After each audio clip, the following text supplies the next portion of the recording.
સુરતના કડોદરામાં નિર્દય પુત્રએ વૃદ્ધ માતાને તરછોડી। આ કરુણ કિસ્સો બન્યો અરિહંત પાર્ક સોસાયટીમાં, જ્યાં પુત્ર અને પુત્રવધૂની હેરાનગતિ અને અવગણનાથી કંટાળીને વૃદ્ધે માંગી એનજીઓની મદદ। વૃદ્ધા છેલ્લા 8 મહિનાથી દીકરીના ઘરે રહેતા હતા। 7 દિવસ પહેલા જ તે પોતાના પુત્રના ઘરે રહેવા માટે આવ્યા, પરંતુ પુત્ર અને પુત્રવધુ 7 દિવસ પણ વૃદ્ધાને ન સાચવી શક્યા। વૃદ્ધાએ આરોપ લગાવ્યો કે મને કોઈ સાચવતું નથી।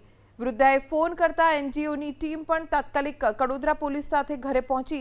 બાદમાં પોલીસે એનજીઓની ટીમ સાથે વૃદ્ધાને વૃદ્ધાશ્રમમાં લઈ ગયા। ઘટનાને જોઈને હાજર લોકોની આંખોમાં પણ આંસુ આવી ગયા।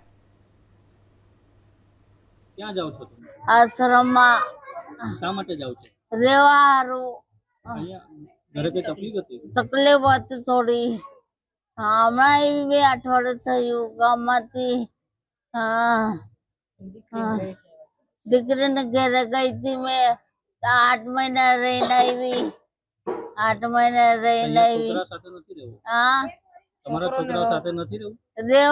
રહેવું છે પણ ડાકતા નહીં ને બેટા। સમાજમાં જ્યાં પણ કોઈ પણ જગ્યાએ ઘડિયાને હેરાન કરતા હોય છે કે કોઈ માતા પિતાને હેરાન કરતા હોય છે, ત્યાં અમને લોકોને કોલ આવે છે કે બેન આ બાને કે આ દાદીને કોઈ હેરાન કરી રહ્યા છે કે દાદાને કોઈ હેરાન કરી રહ્યા છે, તો ચોક્કસ અમને કોલ આવે છે, ત્યાં અમે જઈએ છીએ અને એમને બચાવ કરીએ છીએ। આજે અમે અરહિંદ પાર્ક કડોદરામાં આવ્યા છીએ। ત્યાં પંચદેવ એપાર્ટમેન્ટ છે, એક સુમન માસી કરીને છે, તેમને બચાવવા માટે આવ્યા છીએ। એમના દીકરો અને વહુ એમને સારી રીતે રાખતા નથી અને હેરાનગતિ વધારે છે, ભોજન નથી મળતું અને પૂરતી સેવા જોઈએ એટલી મળતી નથી, જેથી એમને બચાવ કરવા માટે જરૂરી હતું, એટલા માટે અમે આવ્યા છીએ।